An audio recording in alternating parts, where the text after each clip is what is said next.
दोस्तों आज की खबरें, इजराइल ने फिर से रफा पर हमला शुरू कर दिया है और हिजबुल्लाह की तरफ से बहुत बड़ी खबरें सामने आई है। आप लोग वीडियो पर अंत तक बने रहे। इजराइल ने रफा पर अभी कुछ देर पहले फिर से हमला कर दिया है।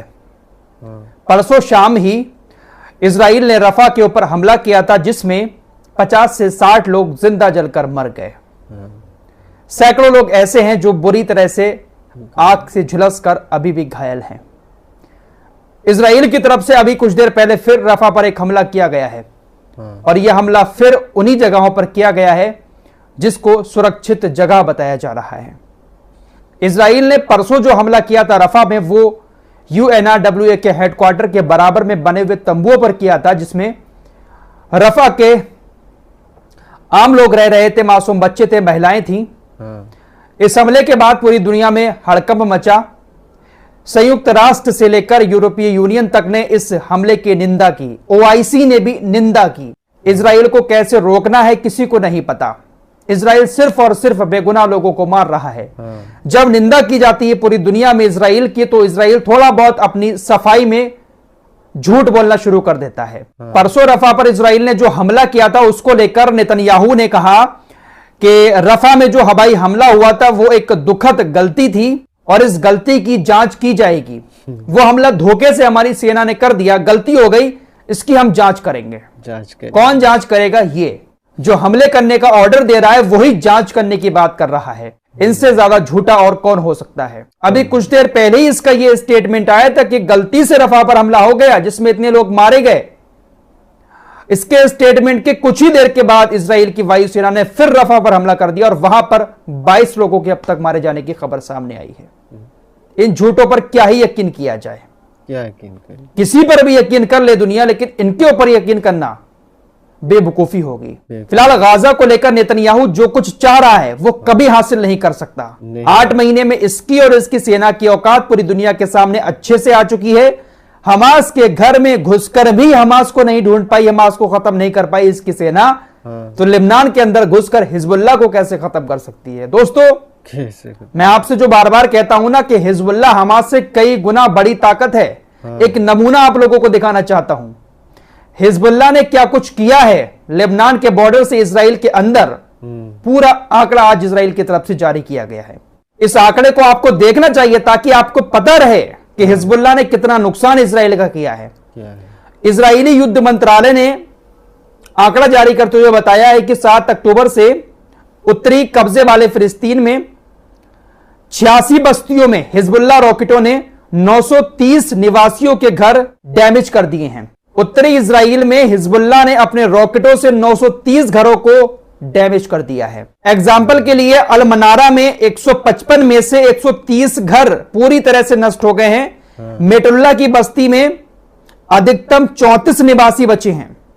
सबसे बड़ी बस्तियों में से एक किरियत शामोना की आबादी 24,000 से घटकर 4,000 से भी कम हो गई है और इसके भीतर 124 घर पूरी तरह से डैमेज हो गए हैं। ऐसा तब हुआ है जब इजराइल के 2 लाख से ज्यादा उत्तरी इजराइल के निवासी अपने अपने घरों को छोड़कर भाग चुके हैं। जिस तरह से गाजा के लोग शरणार्थी शिविर में रह रहे हैं, इसी तरह से दक्षिणी इजराइल के यहूदी भी 2 लाख कम से कम यहूदी शरणार्थी शिविर में रह रहे हैं। कुछ लोग ऐसे भी हैं दक्षिणी इजराइल के जो अलग राज्य की मांग कर रहे हैं।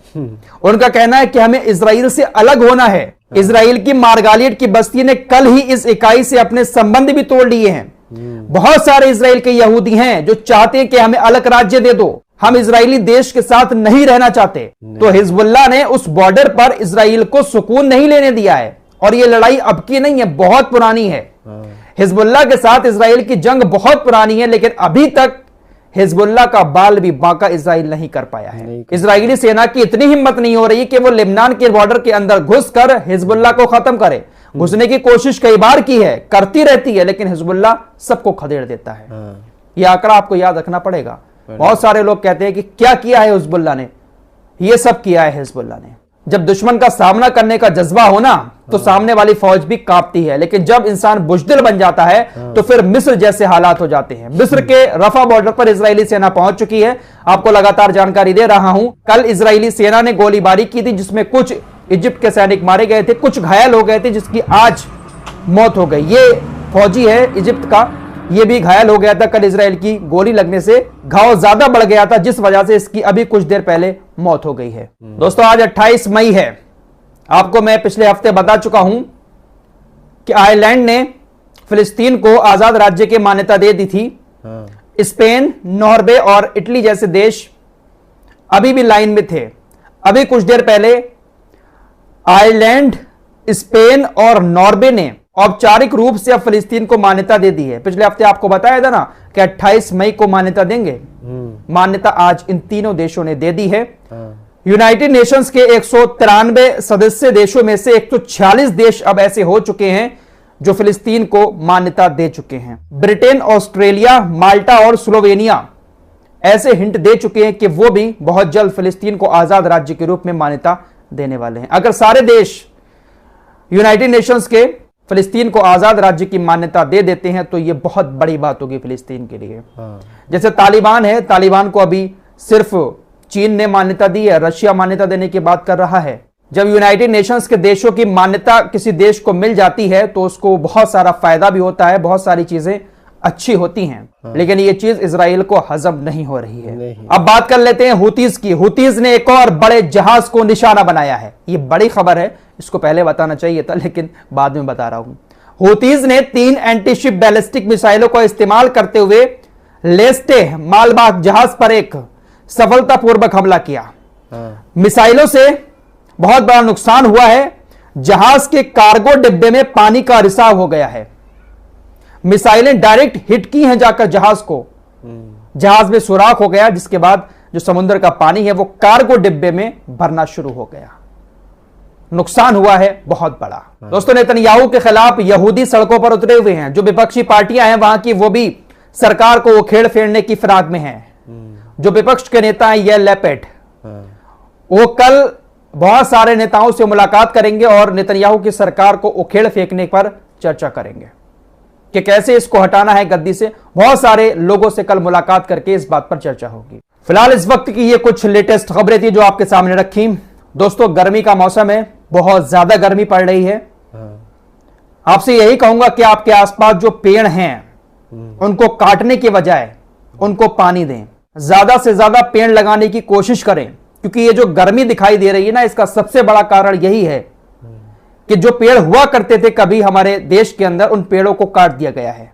कहीं पर सड़कें चौड़ी करने के नाम पर पेड़ों को काट दिया गया है, कहीं पर बिल्डिंगें बनाने के नाम पर पेड़ों को काटा जा रहा है। पेड़ लगाने के बजाय भारत के अंदर पेड़ काटे बहुत तेजी के साथ जा रहे हैं। इस वजह से यह गर्मी का आलम है। कहीं कहीं पर पारा 48, 49, 50 तक पहुंच गया है यूपी के अंदर। गर्मी बहुत ज्यादा है, इसलिए पेड़ों को काटने के बजाय पेड़ लगाने की आदत डालें। अगर ऐसे ही पेड़ कटते रहे तो आने वाला वक्त जो है ना, बहुत भयानक होगा इस दुनिया के लिए। इस रिपोर्ट में इतना ही। मिलते हैं कुछ और नई खबरों के साथ। तब तक के लिए अपना ख्याल रखिएगा। अल्लाह हाफिज। दोस्तों हमारी वीडियो पसंद आए तो फॉलो, सब्सक्राइब कीजिए और साथ ही साथ शेयर भी कीजिए। मिलते हैं अगली वीडियो में, तब तक के लिए अपना ख्याल रखें। धन्यवाद।